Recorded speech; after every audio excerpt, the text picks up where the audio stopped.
Y'all don't want to miss this one. More solid evidence and proof that America is Alkebulan, the motherland, not modern-day Africa, as we were lied to.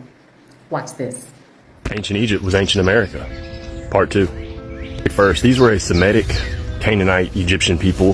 They went by different names at different times, and they blended in together because they were all in the same neighborhood and same regions, with their borders overlapping. So right off the rip, let's look at modern America and where we get our name from.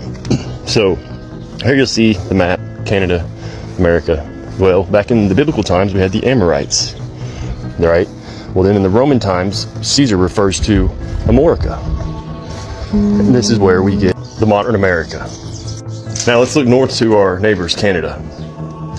Canada comes from an ancient reference to Canaan, or Nod, the land they wandered out of the garden to. Nod, Canada. Now let's look at what they called the Yucatan Peninsula back in the day. Sinai Mexicanus, the Sinai Peninsula. Okay, now to the west coast and the sea that used to be on top of Death Valley. Mar Vermelho, the Red Sea. We'll get back to that. Now looking at ancient Egypt, in different periods the coastline extended from the Red Sea to the Sinai Peninsula. Looking back to the map, that would be this area here, from Florida all the way over to the Red Sea there, or Baja California today. Now the word Nile comes from Nilios, the Greek word meaning valley. Now let's look at the Mississippi Valley here, and its 7 tributaries. They used to call it the Great River, coming from Mississippi, meaning Great River. Now look at these names the Egyptians called themselves back in the day.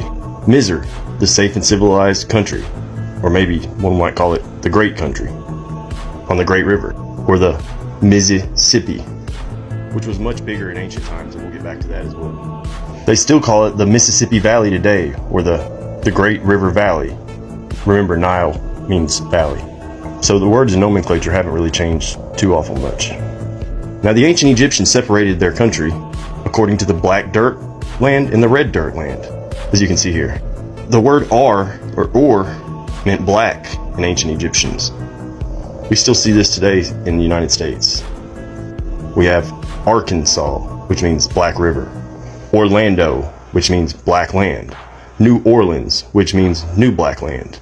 Mar Vermelho, the Red Sea. Colorado, colored red, just like the landscape. Now let's look at some of the cities on the Mississippi River. Cairo, Luxor, Thero, Alexandria. But let's look at Memphis closely. Memphis has been called the Egypt of the United States. Here's Ramses in Memphis, said to be a mold. This is also in Memphis. Notice the pyramid. They've since torn this down.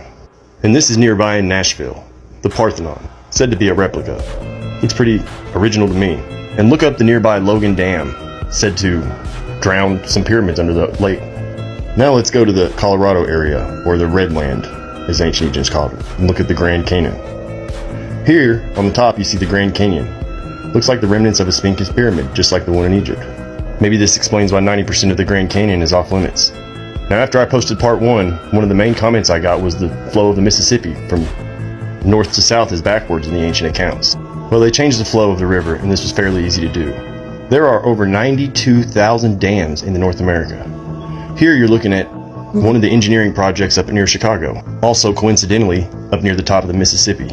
As you can see here, they reversed the river flow from emptying into the Great Lake to dumping into the Mississippi.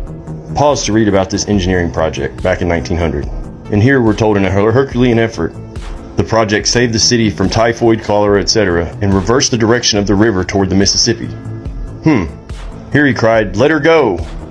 before he broke the last dam, releasing the water in the opposite direction. If you research more into the dam system, I think you'll see it's pretty easy to reverse the flow. Now let's look at corn.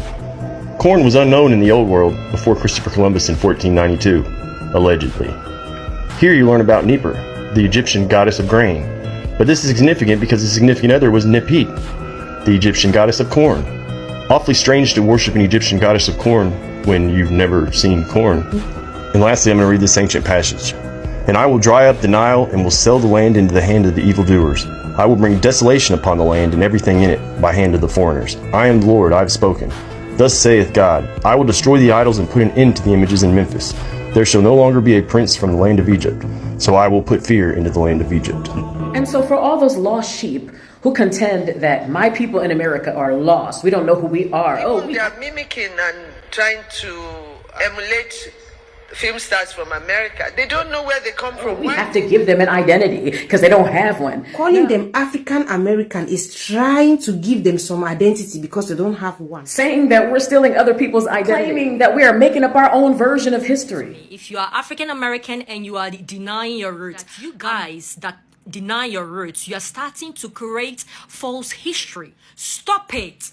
You call yourself Native Americans, yet you don't even know your tribe. What language do you speak? Your so-called Native Americans. Native Americans, they have their own language. They have their own tribe. You coming up with some fake identity. So please stop it. Stop with the fake history you are creating. This is why they changed our identity over and over again. We went from being our indigenous tribes to all these other names and finally African American in the 1980s.